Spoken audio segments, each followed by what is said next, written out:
Hola, buenas noches. Estamos esperando ya este live con la Asociación Mexicana de Vacunología. Ya se unieron, entonces, para que empecemos a platicar de esto que tenemos pendiente. Bueno, en los últimos meses ha habido muchísima controversia a través del tema de vacunación y sobre todo si es necesario o no continuar con dosis de refuerzo o dosis adicionales. Entonces, lo que buscamos es poder sacar estas dudas con este tema de mucha importancia, ¿no? Vamos a esperar a que se conecte nuestro buen amigo Rodrigo Romero para que podamos intercambiar estas ideas y que creo que ustedes puedan tener perfectamente eh, una idea, ¿no?, general de cómo le podemos hacer. Ya se está conectando otra vez. Vimos muchísimas preguntas. Vamos a estar categorizándolas propiamente para que podamos darle juego a todos y darle movimiento, ¿no? Ya está conectando también la Asociación de Vacunología. Y bueno, pues vamos a iniciar un momento en que ya esté terminado. ¿Cómo está la situación hoy del SARS-CoV-2? ¿Cómo estás? Hola Alfredo, ¿Qué onda, Rodrigo? ¿Cómo estás? bien, ¿y tú? Bien, gracias. Bienvenido. Muchas gracias. ¿Cómo está el clima por allá? Aquí bien, hoy fue un día caluroso. Sí, acá sigue igual, ¿eh? Bastante caluroso. Bueno, pues ya está Rodrigo con nosotros. Nadie más para poder eh, presentarse que Rodrigo. Rodrigo, por favor, me encantaría que te presentaras con nuestro público. Oye Alfredo, antes te mandé un link para también conectarlo al Facebook. No sé si tengas Okay. forma. No, no me ha llegado. Te llegó por WhatsApp. Ok, fíjate que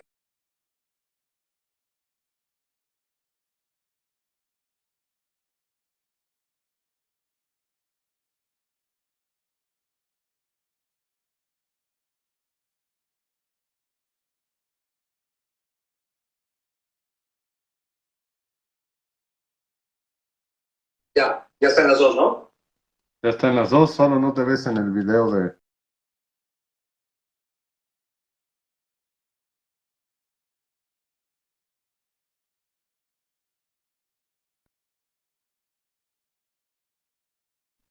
Ahí. Mm, ya no.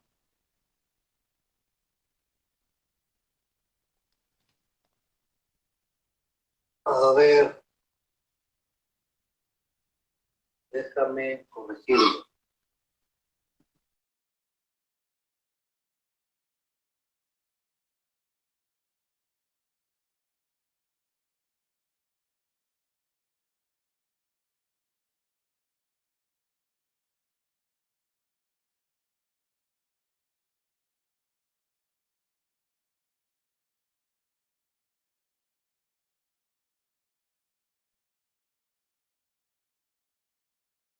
Ahí ya, no, fíjate que no me la agarra.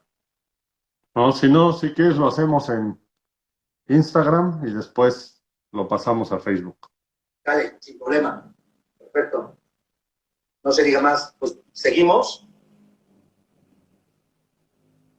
Deja finalizo. Las personas que no tienen el tiempo de vernos, es que quería precisamente que nos ayudaras presentándote y más a qué representas a la asociación. Yo soy el doctor Rodrigo Romero Peregrino. Ahorita soy coordinador de la Asociación Mexicana de Vacunología, de la que Alfredo acaba de iniciar siendo parte como un médico que fomenta la vacunación y mucho, que fomenta mucho la vacunación. Y bueno, yo soy médico cirujano y dentro de mis estudios tengo una maestría en vacunología en la Universidad de Lausana.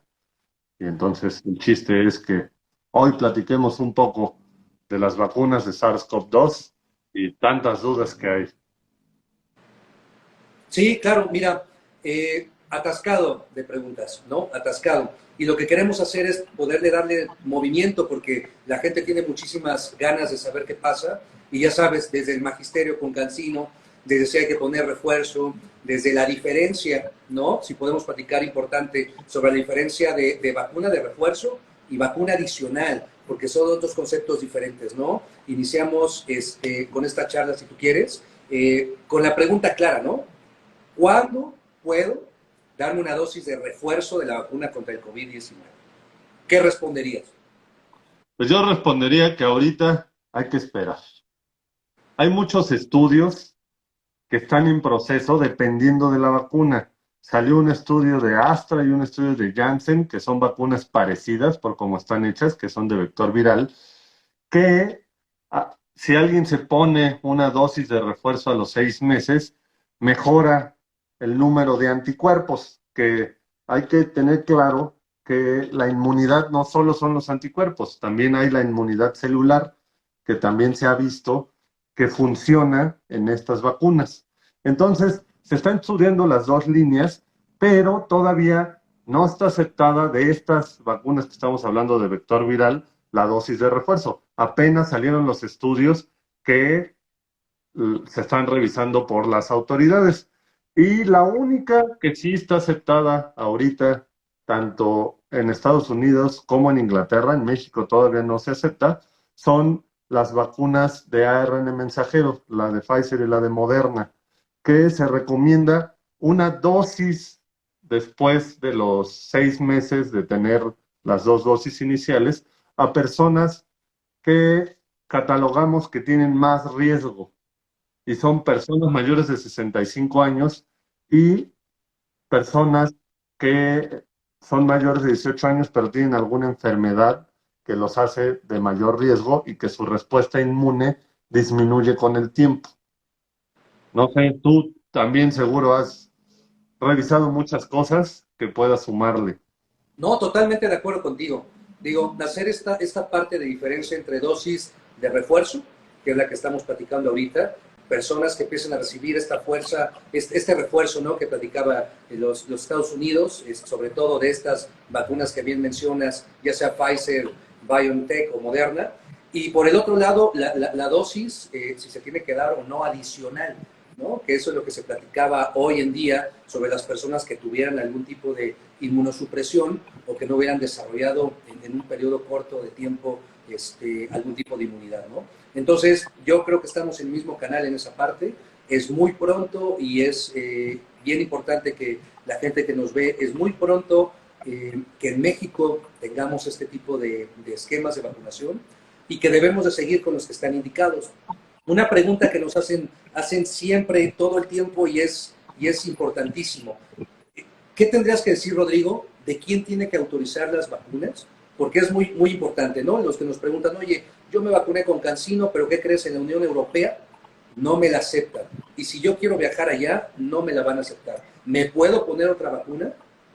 Sumándole un poquito a lo que decíamos antes de hablar de este tema, también hay que pensar que faltan muchos millones en México por vacunar. Y si nos empezamos a reforzar y a poner otra vacuna, pues todas estas personas que faltan de segundas dosis o de dosis iniciales y demás, pues se van a quedar sin vacuna inicialmente. Y vamos a tardar más en tener a la población con el esquema primario de vacunación, que es muy importante.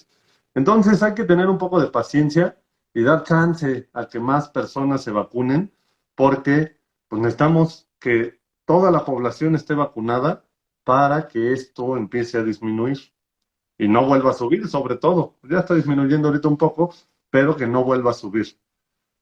Y de lo otro que estás comentando, aquí en México, quien acepta las vacunas para su uso es una institución que se llama la COFEPRIS, una institución de gobierno.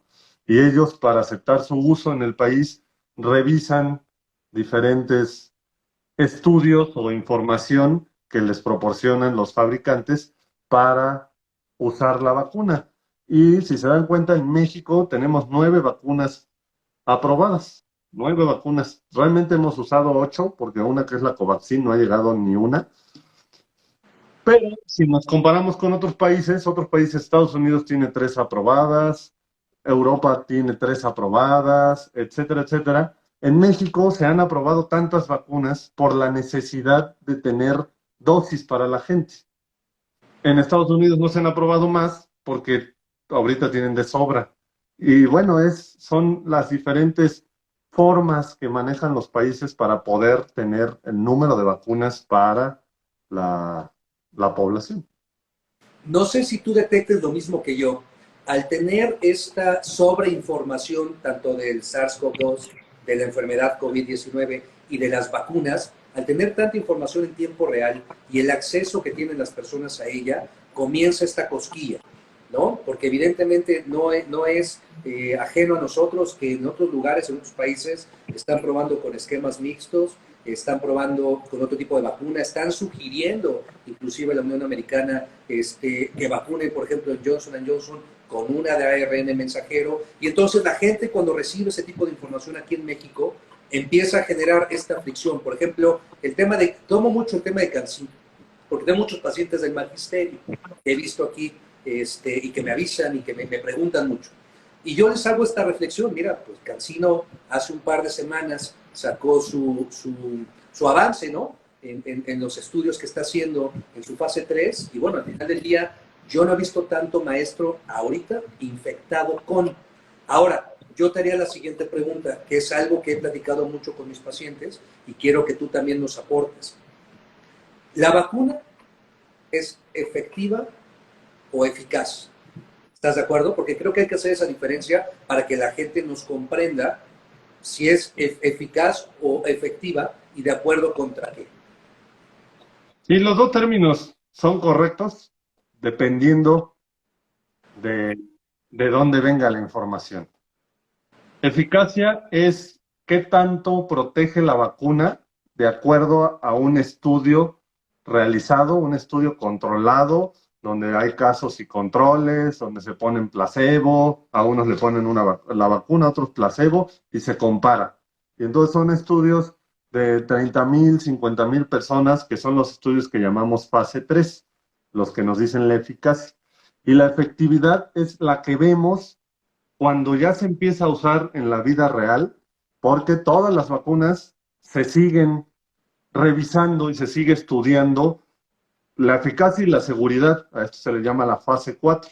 La fase 4 dura todo el tiempo que se esté aplicando.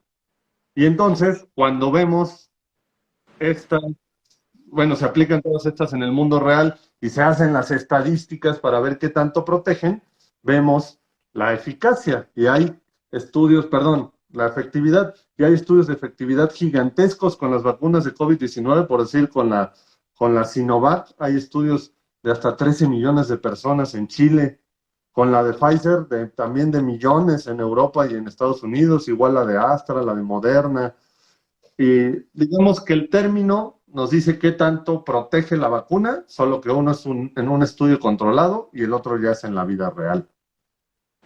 Perfecto. Y sumado a esto, para hacerles recordar a nuestros amigos que esto también va en relación a las variantes o a los linajes nuevos, ¿no?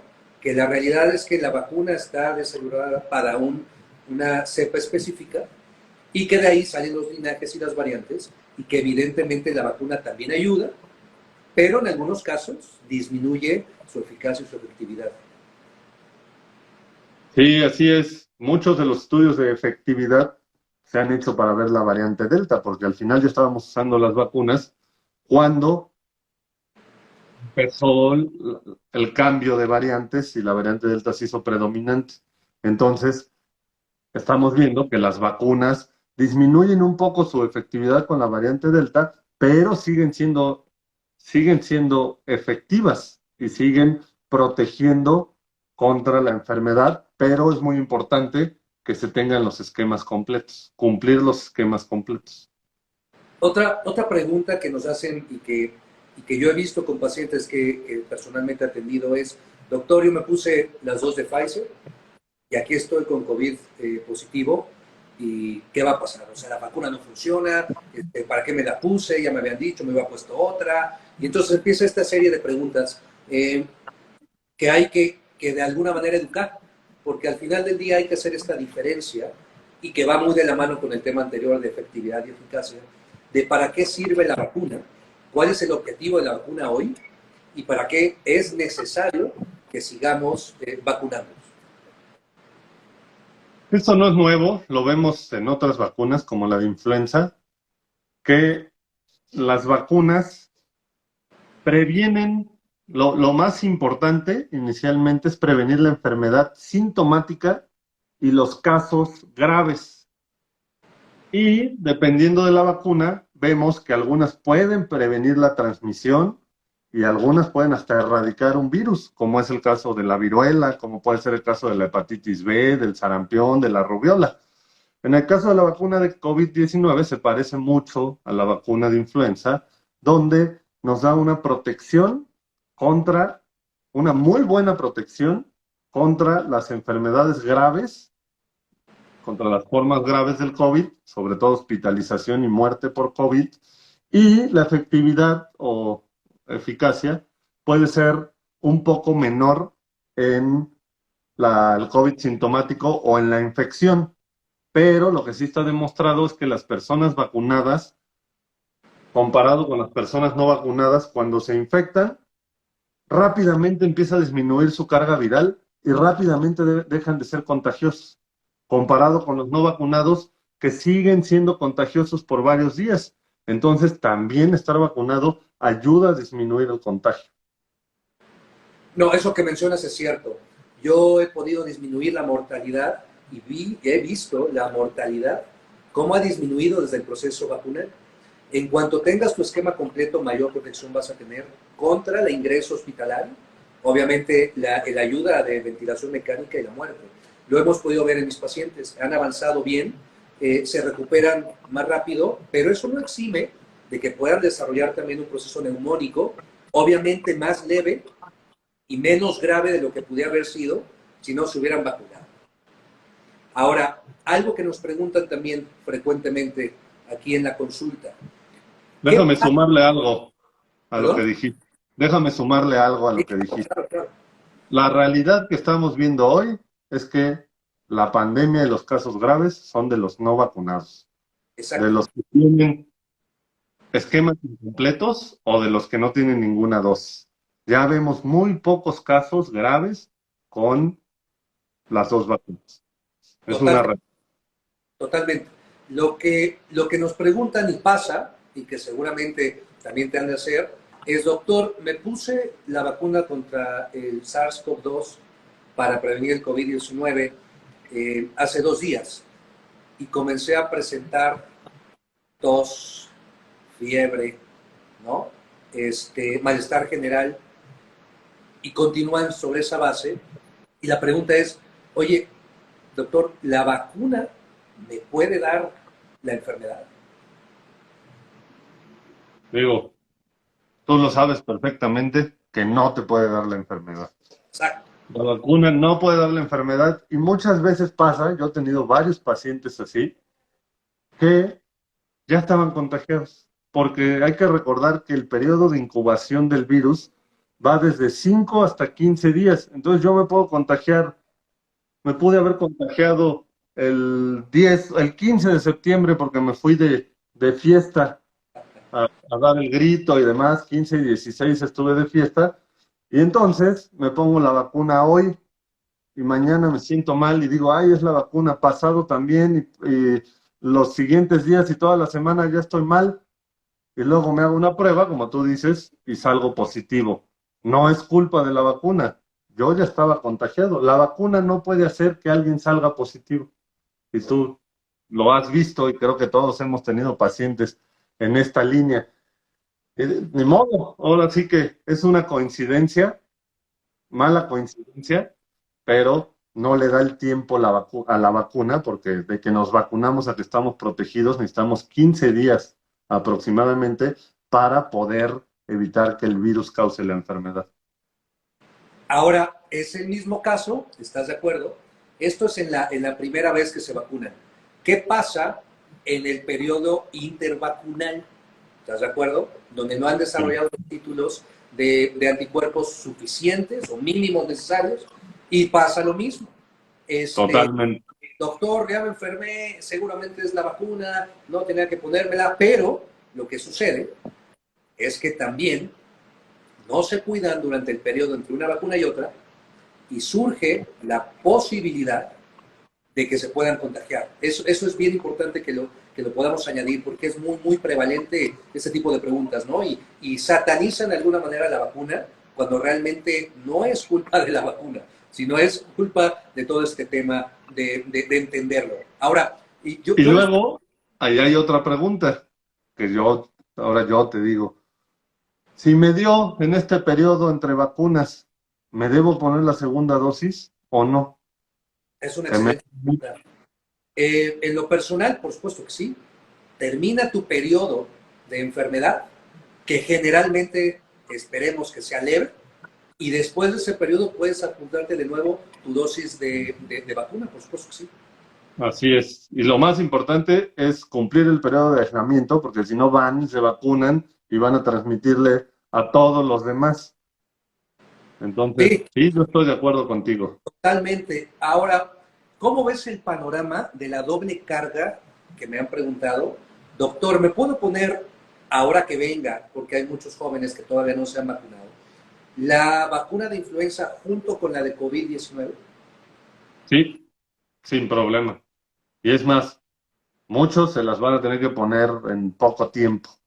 O el mismo día, casi casi, o al siguiente, no hay ningún problema. Cambió. Al principio la recomendación era que por lo menos esperaran 15 días entre dosis. Ahorita ya se vio que no hay problema, ni con influenza ni con ninguna. Si se pusieron ayer influenza y mañana les toca COVID, lo pueden hacer, o al revés, o el mismo día, lo pueden hacer. Y por decir, las que son muy importantes que se vacunen con las dos, son las mujeres embarazadas. Ok, sí, por supuesto. Ahora, ¿qué pensarías de la triple vacuna en personas que aún no se han vacunado, que estamos convenciendo que son generalmente las personas mayores que necesitan arriba de los 60 años su neumococo, su influenza y su COVID? También que se la pongan.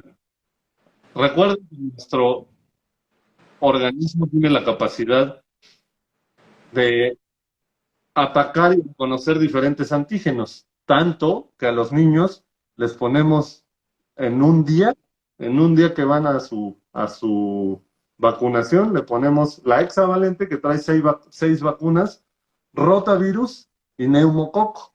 O sea, les ponemos 8 vacunas juntas. Igual se puede hacer con los adultos mayores, sin problema. No es cierto que se sobrecarga el sistema inmune, no es cierto que te puede causar mayores problemas, no es cierto. Oye, y en este sistema de salud pública en el que estamos todos inmiscuidos y que yo tengo el mismo concepto que tú. Me han dicho varios de mis pacientes, oye, ¿me puedo poner la tercera de Pfizer de refuerzo y me voy a Estados Unidos a ponérmela? Allá me la pongo, porque allá no tengo problema, me registraron aquí en México, pero me puedo poner mi tercera dosis de Pfizer. ¿Tú qué opinas? Pues si están dentro de los grupos de riesgo de los que hablamos y tienen la capacidad de ir y aplicarse la vacuna, pues no hay ningún problema para ellos. Lo que yo veo es que no tienen riesgo, y evidentemente es estas ganas de creer que entre más dosis tengas, porque tengo polivacunados de 5 se pusieron de Pfizer, 2 de Moderna, una de Astra, porque realmente se entra en pues este frenesí, ¿no? De creer que la inmunidad, tanto moral como celular, va a aumentar progresivamente porque te pongas mucha cantidad de vacunas. ¿Tú qué le platicarías a esas personas? Si no tienen riesgo, no lo hagan, porque es más riesgo solo el ir en avión y estar en lugares donde hay mucha gente, es más riesgo de contagiarse si realmente no lo necesitas. La indicación hasta el día de ayer, que fue que salió lo que dice la FDA, es que ellos recomiendan solo en personas de riesgo, o sea, personas con enfermedades, sobre todo crónicas y autoinmunes, y los mayores de 65, nada más. Si no, pues te estás poniendo en más riesgo solo de viajar, de estar en aeropuertos, etcétera, etcétera. Y en México, como decíamos, hay que darle la oportunidad a los demás que se vacunen antes de vacunarnos, de empezar a vacunarnos y hacer que tengamos 6 dosis, que no va a aumentar tu protección, porque el sistema inmune tiene la capacidad, ya hablamos de celular y humoral, tiene una capacidad muy importante que es la memoria inmunológica, que nuestro sistema inmune se acuerda del, de todos estos virus y entonces cuando vuelven a entrar, crea los anticuerpos y llegan las células de defensa para destruirlo lo más rápido posible. Oye, otro tema, tienes toda la razón, así se maneja. Otro tema que vemos y que es muy pregunta clave aquí en consultorio, a veces esta pregunta de NARM. Oye, doctor, ¿cuántos anticuerpos generé? ¿Me puedo hacer mi prueba para la espiga S para saber si la vacuna que me pusieron no fue agüita? Y también me puedo hacer la de los anticuerpos IgG porque ya me dio COVID para saber si tengo y con eso ya tengo mucha inmunidad. Entonces, entra esta confusión de los que tienen 100,000, 350,000, 200 y entra esta histeria de no desarrollar anticuerpos que al final del día considero que se vuelve dicotómico, ¿no? ¿Hay o no hay? ¿Tú qué les platicarías a ellos?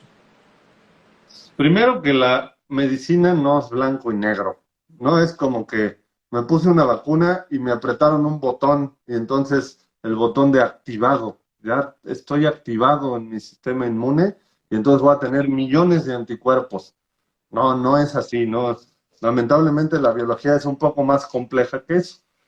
Y yo supongo que tú lo has visto, porque pues, sucede con los pacientes. Hay pacientes que tienen COVID leve y se hacen después su estudio y salen sin anticuerpos. Entonces, no estoy protegido, no tengo anticuerpos.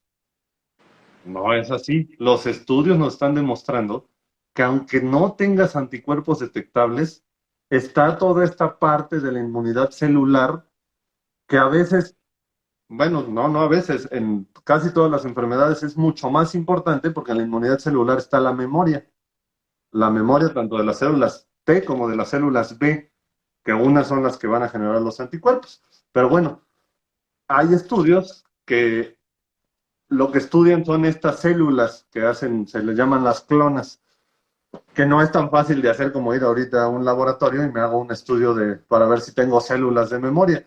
Y han demostrado que aunque no tengas anticuerpos, tienes estas células y sí estás protegido. Entonces, la verdad es que yo no les recomiendo, yo personalmente, que se hagan pruebas de anticuerpos porque a veces son engañosas. Y como no sabemos ni de esta ni de otras enfermedades qué nivel es bueno y qué nivel es malo, por esto que le estamos diciendo, pues te engañan y luego dices, chin, necesito más dosis y más dosis y más dosis, y hay gente que nunca hace anticuerpos detectables. No, concuerdo totalmente contigo. La indicación que damos siempre ya en consulta es no se hagan ese tipo de pruebas, no tiene razón de ser hoy. No Así, gasten. claro, por supuesto, así como una vez pasado el periodo de la enfermedad, porque hay que hacer un claro, yo creo que te pasa también. Doctor, ¿cuánto me dura el COVID? ¿No? Y que muchas veces se confunde el concepto de SARS-CoV-2 con COVID-19, ¿no? Que uno es evidentemente el agente causal y otro es la enfermedad. Y claramente hay que hacer la diferencia entre el proceso infeccioso y la enfermedad con signos y síntomas. Entonces, la pregunta es, ¿todavía es correcto hacer PCRs de seguimiento o PCRs al finalizar los 15 o 16 días a partir del primer síntoma? ¿Todavía es algo que tú recomendarías? Pues yo y otras organizaciones, sobre todo los gobiernos, recomiendan que no. Y tú también, te recomienda que no. Que a los 10 a 15 días de haber iniciado la enfermedad, ya. La gran mayoría de los enfermos son leves a moderados. De 10 a 15 días dejan de ser contagiosos. Y luego, porque además, y se pueden ir a algo que fue muy famoso, que Cristiano Ronaldo hasta 3 meses siguió saliendo positivo, porque estas pruebas, sobre todo las de PCR, lo que buscan es material genético. Y entonces puede haber todavía material genético del virus que quedó ahí ya muerto o pedazos del virus y pues la tomas y va a salir positiva. Pero eso no quiere decir que esté activo. Y entonces se han hecho estudios donde se cultiva cada cierto tiempo las secreciones para ver si se sigue reproduciendo el virus y ya se vio que a partir de los 10 días, entre 10 y 15 días aproximadamente, ya los virus ya no están viables. Entonces ya no son contagiosos. En el caso, Ahora, ¿mande? estarás de acuerdo conmigo que esa guía precisamente, entre la cuenta de días, entre el primer signo, entre el primer síntoma, tiene que venir asesorada por un médico, porque muchas Siempre. veces nos ha sucedido cuentas medianamente hechas y que de repente sigue habiendo un brote familiar. Sí, sí, tiene que dar seguimiento un médico y también desde la enfermedad, porque también hemos visto que hay personas, las que hacen un COVID severo, primero se sienten mal, luego pasan unos 7 días, se sienten bien y dicen, ya la libré, y luego viene la fase inflamatoria. Y entonces esto es muy importante lo que dices porque no hay que autodiagnosticarnos, no hay que automedicarnos y dejar que un médico, que son los que saben de este tema, nos dé la guía de en qué momento. Siempre, nunca hay que ir en contra del médico. Si el médico, si tienes un COVID severo y ve que tiene problemas y te dice, no, no, espérate, no te vacunes porque todavía hay que darte tratamiento, porque te veo mal y demás, hay que seguir al médico porque el médico es quien te revisó y quien te está viendo. Ahora, fíjate una pregunta que nos hacen y que seguramente también te hace todo el sentido. Y que si hacemos una integración del sistema de salud a través de los niveles, me han preguntado por esta emergencia y que hemos sido emergentes, ¿no? Especialidades que antes no se escuchaban o que estábamos en otro lugar, ¿no? Concordarás conmigo. Entonces me decían, oye, doctor, ¿quién tiene que ver el COVID? El pediatra, el otorrino, el infectólogo, el salubrista, el pediatra, el neumólogo, ¿no?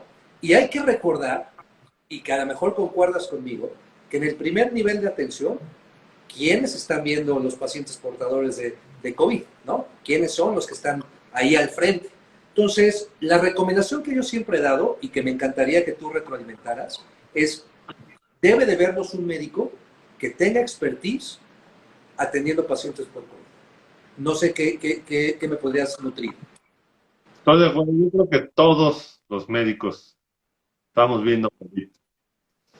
Y sí, lo recomendable es que te vea alguien que ha estado viendo COVID. Y hay muchos médicos generales, médicos familiares, médicos epidemiólogos, médicos pediatras, alergólogos, infectólogos que han estado viendo COVID. Y la verdad es que lo están haciendo muy bien y lo podemos ver sobre todo en esta tercera ola, que la mortalidad bajó muchísimo. Y eso quiere decir que se está haciendo bien las cosas. Entonces, ¿quién te tiene que ver? Tú ve con tu médico de confianza y él dirá, ¿sabes qué? Sí, vamos a hacer esto o no. Y mejor ve a ver a tal persona. Yo concuerdo contigo, concuerdo mucho porque al final del día, ya sabes, tanto en el ámbito público como en el privado entra esta duda, ¿no? ¿Quién tiene que verlo? Yo creo, y lo platicamos en su momento, que es lo que hay en este momento y que yo creo que la valiosa participación de todos, incluyendo medicina general, porque al final del día hay que recordar que el 80% que se ve en la privada también es medicina general y que un Y buen es la médico, base de nuestro sistema de salud. La medicina claro, general es la claro, base. claro, y que hay que recordar que ellos también ven mucho COVID, inclusive van más que nosotros, y que hay que Así es. darle justo valor, y que ellos también son personas que saben, ¿no? Entonces, Y ¿quién tiene que mucho. ver COVID? Las personas que saben y que tienen expertise. Esas son las personas que hay que hacer, porque te ha pasado el fenómeno donde tú das una opinión, pero puede más la opinión familiar, la del amigo, del que se autorrecetó, el de que hoy todavía, porque este es un punto bien importante, por ejemplo, el uso de la ivermectina, ¿no? O de la hidroxicloroquina. En su momento, ¿estás de acuerdo? Y yo lo he aceptado, en su momento era lo que había y fue lo que hicimos, ¿no? Lo que no creo que sea correcto hoy es aceptar y ver la evidencia científica y seguir medicando lo mismo. No sé qué opinas. Sí, no, aquí hemos aprendido que todo está en cambio y sobre todo en una enfermedad nueva, pues vamos conociendo la enfermedad, vamos conociendo los medicamentos, las vacunas y qué tanto funcionan con la enfermedad y con la evidencia, porque la medicina siempre debe ser basada en evidencia.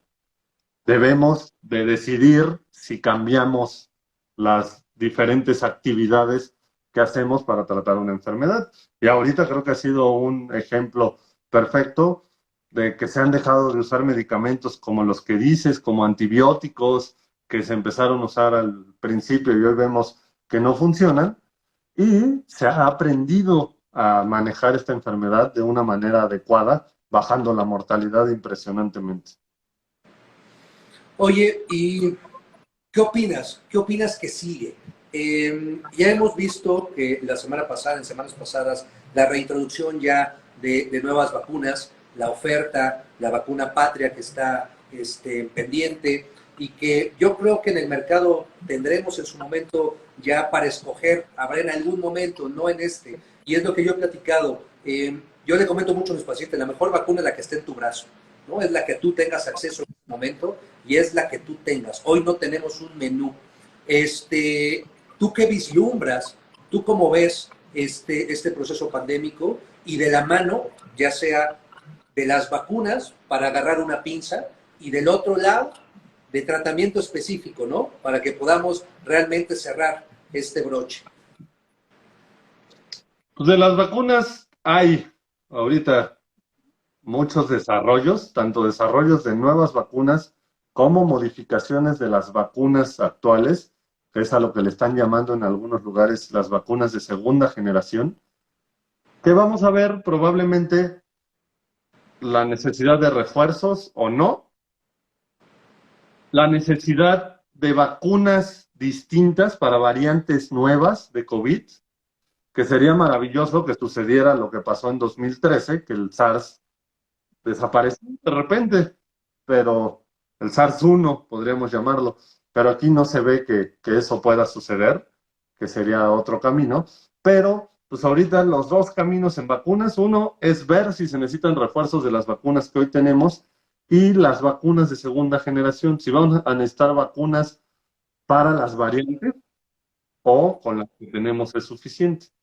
Y en la línea de terapéutica, ya hay grandes avances en terapéutica para el SARS-CoV-2. Un ejemplo, nosotros estamos llevando ahorita un estudio clínico fase 3 de un antiviral que pues, estamos viendo si funciona o no, pero ya es un fase 3 y así se están llevando varios estudios en el mundo de diferentes medicamentos fase 3 de antivirales que ya se tenían para virus de ARN de una cadena, como hepatitis C, como sincitial, bueno, varios que estaban en estudio, que se empezaron a ver que funcionaban para SARS-CoV-2 y ya hay algunos en fase 3 que eso es muy bueno, porque ya pasaron fase 1, 2A y 2B, porque para medicamentos se hacen fases separadas en fase 2 y ya que llegaron a fase 3 es que hay mucha probabilidad de que en los próximos meses tengamos una terapéutica específica, además de estudios de medicamentos que se utilizan para otra cosa que están en el mercado, que parece que tienen funcionamiento, pero todavía están en fase 3.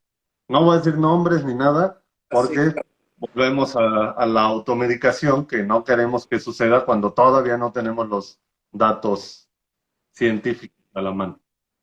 oye, Rodrigo, y aquí en México, ¿qué opinas sobre la temporada invernal en la cual ya vamos a entrar en poquitos días? ¿Tú cómo ves que suceda? ¿Tú cómo ves? Mira, yo creo que la misma experiencia que tuviste fue con las medidas de higiene, con el uso de cubreboca, con todas estas medidas de prevención. Evidentemente las enfermedades, tanto infecciosas, respiratorias y diarreicas, disminuyeron, ¿no? Esa es la realidad. La verdad es que tuvimos pocas enfermedades como lo teníamos antes y que eran más de estaciones. ¿Tú crees que con esta apertura, con la cultura que tenemos mexicana actualmente y que lo hemos podido ver en los dos, el primero, segundo y tercer brote, ¿tú cómo auguras que va a ser esta temporada invernal donde evidentemente de estos virus y que circulará el sistema respiratorio, la influenza, habrá más neumococo y obviamente SARS-CoV-2? ¿Tú cómo lo ves? ¿Tú qué opinas?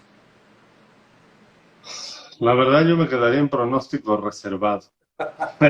Porque Bien, si tomamos la experiencia del año pasado, pues al principio dijimos, ay, qué buena onda, nos está yendo a todo dar en diciembre y a inicios de enero. Y después vino la segunda ola de COVID-19, aunque sí vimos una disminución de casos de influenza y de otras neumonías. Pero pues ahorita es muy complicado decir un pronóstico. Yo espero que no tengamos una variante nueva, pero la verdad es un futuro incierto.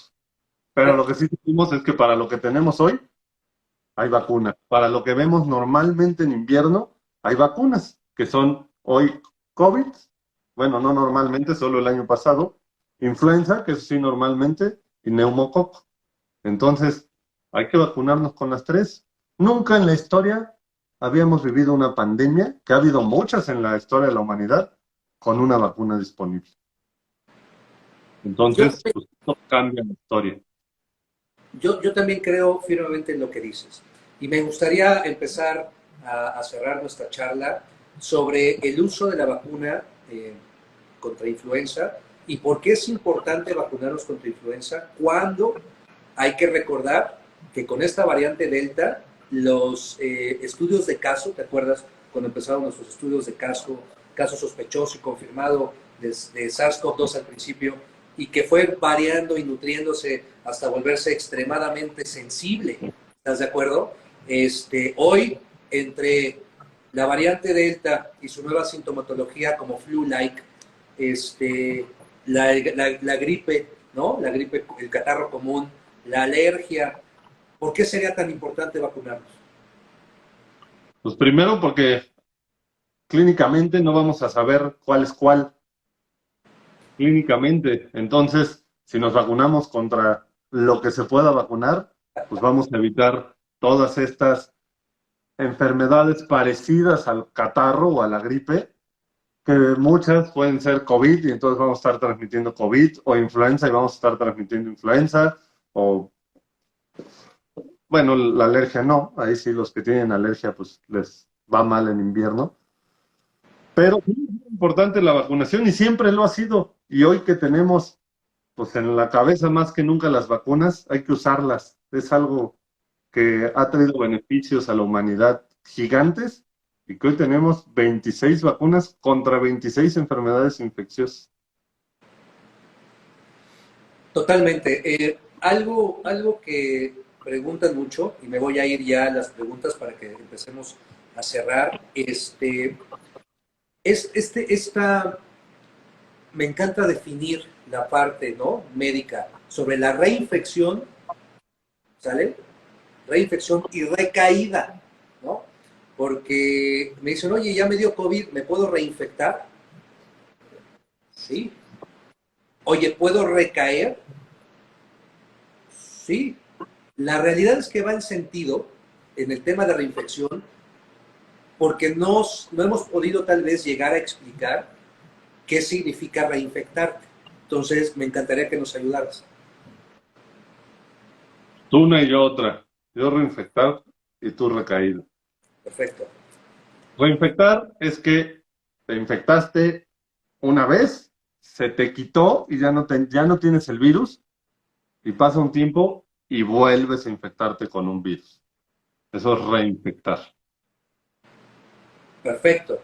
En la parte clínica, el recaer es cuando tú inicias tu proceso de infección, que tienes tantos días programados, porque esa es la historia natural de esta enfermedad o cualquier otra enfermedad, y que por alguna circunstancia, que generalmente es atenida totalmente, en su mayoría al paciente, a los antecedentes que puedas tener, a las morbilidades, es decir, pues, que a lo mejor vives con diabetes, a lo mejor vives con hipertensión, y hay momentos de la enfermedad específica del COVID-19 donde no hemos podido detectar, o tú como paciente, te sientes bien, te sientes mejor pasando la primera semana, pero tú te dejas, ya no vas al médico, porque algunos se automedican y ya no van, pero estamos pasando y llegando a una etapa que es la liberación de esta tan terrible de citoquinas, ¿no? Que son las que nos van a llevar, probablemente, si no estás vacunado, si tienes comorbilidades y si no te has cuidado, a terminar en un sector hospitalario, porque este proceso de superdesarrollo que tenemos de inmunidad, que eso es lo que nos lleva a tener esta tormenta de citoquinas, puede hacer que tú recaigas en la enfermedad que tú pensaste que en la primera semana ya la habías saltado y que en tu segunda semana debutas con un proceso neumónico, con un síndrome agudo respiratorio y que terminas en un hospital. Por eso es tan importante ir con el médico. Exactamente. Porque el médico pues, se va a dar cuenta si eres de los que van a saltar a este fenómeno inflamatorio, que es realmente eso es lo que está haciendo que la gente se hospitalice y que fallezca. Y por eso a veces dicen, ay, exageró el doctor, es que me mandó estudios de sangre y una placa y no sé qué. No, no exageramos, porque cuando detectas al que saltó a esta tormenta inflamatoria a tiempo, es muy diferente que ya cuando están con un proceso neumónico desaturando y que les está yendo muy mal, porque ya es mucho más complicado tratarlos. Oye, aquí hay una pregunta que es de clínico a clínico, muy tricky, como lo dicen en inglés. Eh, Debido a la alta demanda de hospitales en su momento y que la política había sido, bueno, no saturar los servicios de salud, ¿tú pudiste ver a tus pacientes o pacientes en general que el hecho de utilizar oxígeno domiciliario sin supervisión médica tendrían o su esperanza de vida era diferente a las personas que estaban hospitalizadas? O sea, a ver, tomo la pregunta. Ajá, ¿Que le ¿cómo nos pusiéramos pasaba? oxígeno en su casa? A que había personas que se automedicaban oxígeno en casa, que se sentían bien porque empezaban a saturar arriba de 90 con sus 5 litros y que no acudían a la atención médica. Y había otro grupo de personas que lo que sí querían era tener una atención médica hospitalaria, con enfermería, con puntas basales, con medicamento intravenoso y obviamente con estudios en tiempo real. Entonces, lo que yo pude detectar y lo que yo pude ver es que las personas que utilizaban sin autorización, sin medicación y sin que un médico les autorizara el oxígeno, retrasaban su entrada a un hospital y por tanto aumentaban su proceso de mortandad. No sé si Sí, tú... totalmente. Totalmente lo hemos visto, porque no es solo el oxígeno. Lo que necesitan esos pacientes, necesitan medicamentos, necesita estarlos estudiando, necesita estarlos monitoreando. Entonces, lo único es que pues, se sentían tantito mejor y ahí se mantenían, pero seguía empeorando la enfermedad. Y sí, por eso es tan importante evitar la automedicación, porque finalmente uno mismo no puede estudiarse, no puede verse, no puede hacer nada. Necesitamos que un especialista en medicina nos revise y nos vea. Es más, entre nosotros médicos lo hacemos. Oye, revísame porque me siento mal. porque está mal el autodiagnóstico y la automedicación. No somos objetivos en nosotros mismos. Totalmente de acuerdo. Ya para ir finalizando, ahora sí te voy a leer las preguntas que nos dicen. Oye, ¿qué importancia tiene y cuándo llegará la vacuna para los niños menores de 11 años? Va a llegar, bueno, en México ni siquiera para adolescentes, porque está aceptada la vacunación de la gran mayoría de las vacunas a partir de 18 años, solo la de Pfizer entre arriba de 12 años.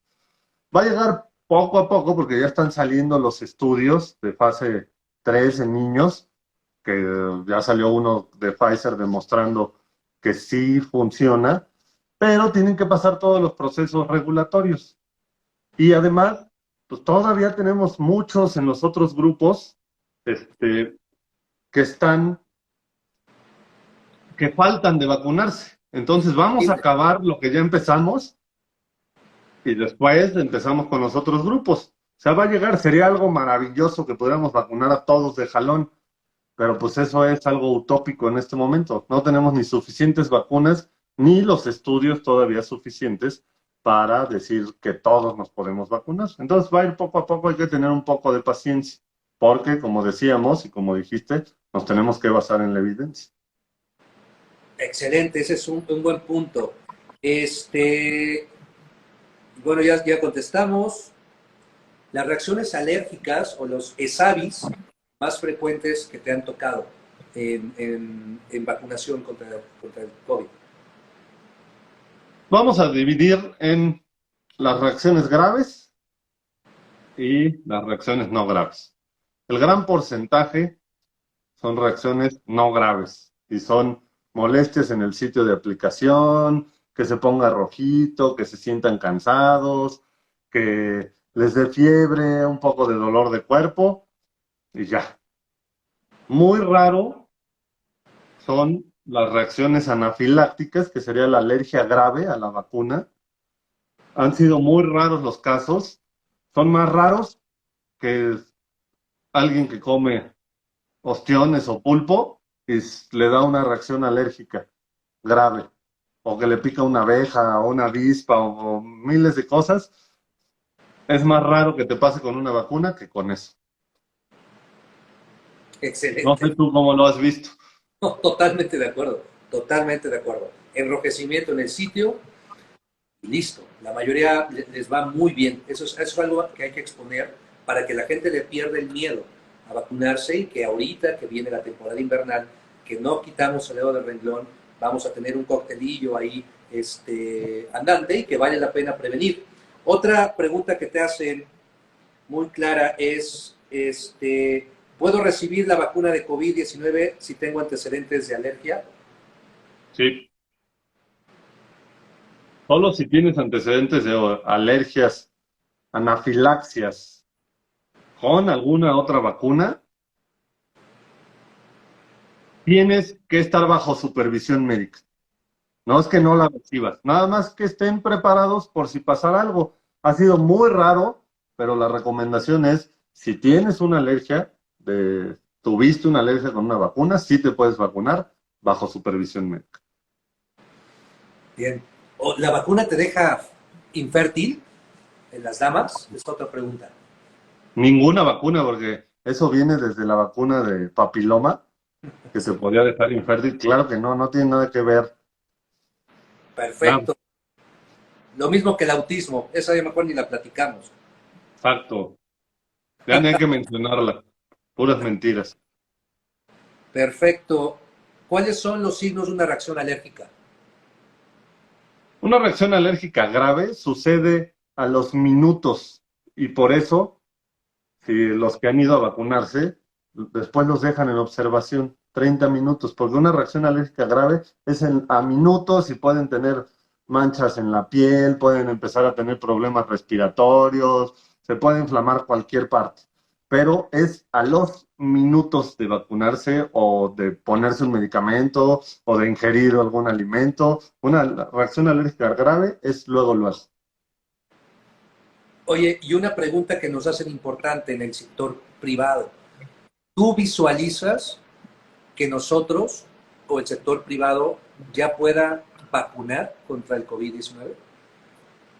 En algún momento sí va a suceder. No les puedo decir cuándo, porque no lo sé. Si no, con gusto lo diría, pero en algún momento va a suceder. Tiene que cambiar, como pasó en Estados Unidos, la autorización de una autorización de uso de emergencia a tener el registro normal de una vacuna para que la puedan comercializar en, pues como cualquier otra vacuna o medicamento. ¿Va a suceder? Sí. ¿Cuándo? No lo sé.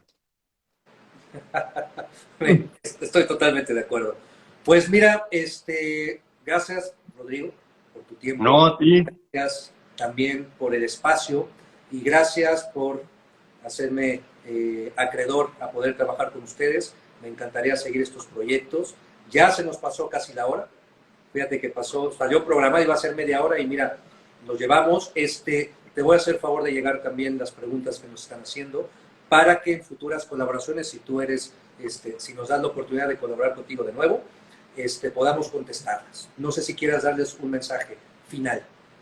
No, con mucho gusto y te agradezco a ti. Al contrario, primero, el interés de fomentar la vacunación y ser parte de la Asociación Mexicana de Vacunología, porque ese es el objetivo, sumarnos todos los que estamos en esta situación de ver pacientes, de vacunar, y es más, todos en la sociedad, si no nos sumamos por la salud y por el bien de cada uno de nosotros, no va a cambiar la salud en México.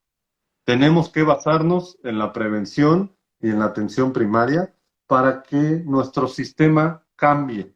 Y si no lo hacemos primero entre nosotros, los trabajadores de la salud, pues no podemos hacer que más se sumen. Entonces, la asociación, así como lo hemos platicado, nuestro objetivo es trabajar con todos para sumar y fomentar que haya menos enfermedad, menos complicaciones y menos muertes. Te agradezco mucho todo y pues seguiremos aquí la asociación, no solo yo, sino los demás miembros trabajando por las vacunas y por la salud. Muchísimas gracias, saludos a los maestros, te agradezco, muchísimas gracias. Hay que seguir la cuenta de @vacunología, @vacunología, ahí están compartiendo mucho buen contenido también, vamos a hacer contenido en conjunto y que ustedes, por favor, nos ayuden a ser portavoces y promotores de la vacunación. Muchísimas gracias por su tiempo. Hasta luego. Bye.